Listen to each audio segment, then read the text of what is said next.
Hello everyone, welcome back to Atarian News Channel. I'm here with breaking news from the open source world. The Document Foundation has just released LibreOffice 25.8 on August 20th, 2025, and this latest version is packed with game-changing improvements that are making waves in the productivity software space. Let's dive into what makes this release so special. First up, let's talk performance, because this is where LibreOffice 25.8 really shines. In official benchmark tests, both Writer and Calc now open files up to 30% faster. And we are talking about a massive speed boost that you will feel immediately, especially if you're working on less powerful machines or virtual desktops. The Document Foundation has completely overhauled memory management, making everything smoother from startup to scrolling through those massive documents we all have to deal with. If you've ever been frustrated by slow performance in previous versions, this update is going to feel like a breath of fresh air. Moving to writer improvements, there's some seriously cool stuff here. You now get per window track changes recording, which means you can manage revisions more efficiently across multiple documents. But here's something really unique. LibreOffice 25.8 introduces the ability to reinstate changes, essentially giving you a reject with history function that's incredibly powerful for collaborative work. For those dealing with sensitive documents,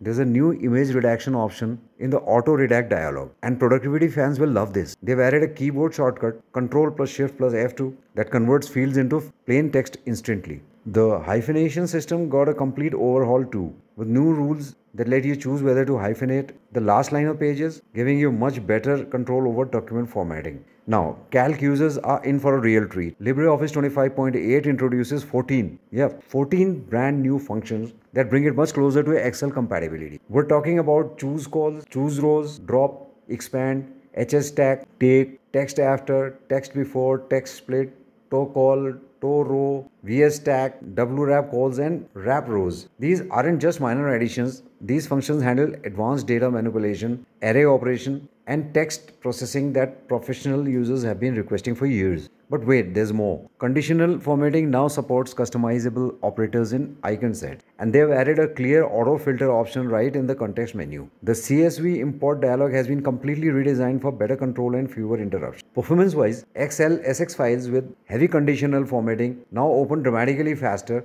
and switching between sheets with lots of drawing objects is practically instant. Impress and Draw haven't been forgotten either. You can now control plus scroll wheel to change how many slides display per row in slide sorter view. A small change that makes a huge difference in workflow. Embedded fonts in PPTX files are now fully supported, solving one of the biggest compatibility issues with PowerPoint presentation. And finally, you can copy master slides in Impress and master pages in Draw, something users have been asking for since forever. For enterprise and technical users, there's some groundbreaking stuff here. LibreOffice 25.8 introduces a new application-wide viewer mode where all files open in read-only with editing tools disabled, perfect for secure environments or kiosk setups. PDF 2.0 export support is now available, and PDF signatures are now Adobe Reader compatible. They've also added support for encrypted hybrid PDFs and significantly improved how Chinese, Japanese, and Korean documents render from Microsoft Office formats. The Script Forge library has received massive updates with Spanish translation support, new positioning functions for pop-up menus, enhanced dialog controls,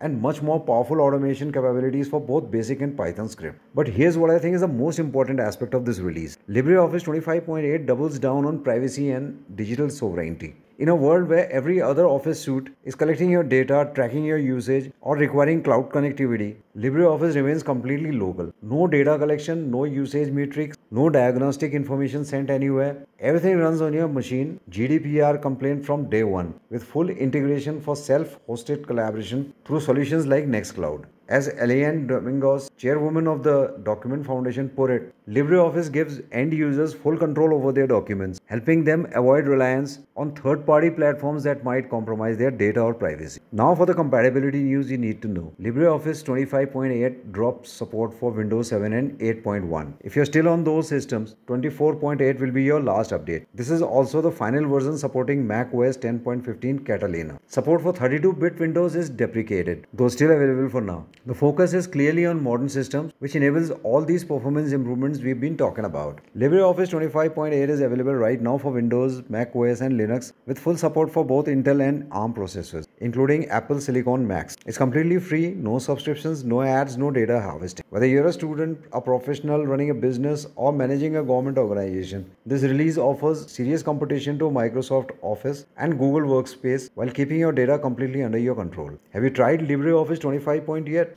Well, if you haven't, I have placed an installation and update guide in the description box below. And if this video helped you stay informed about the open source world, smash that subscribe button and hit the notification bell for more tech news from Atarian News. Thanks for watching and I'll see you in the next one.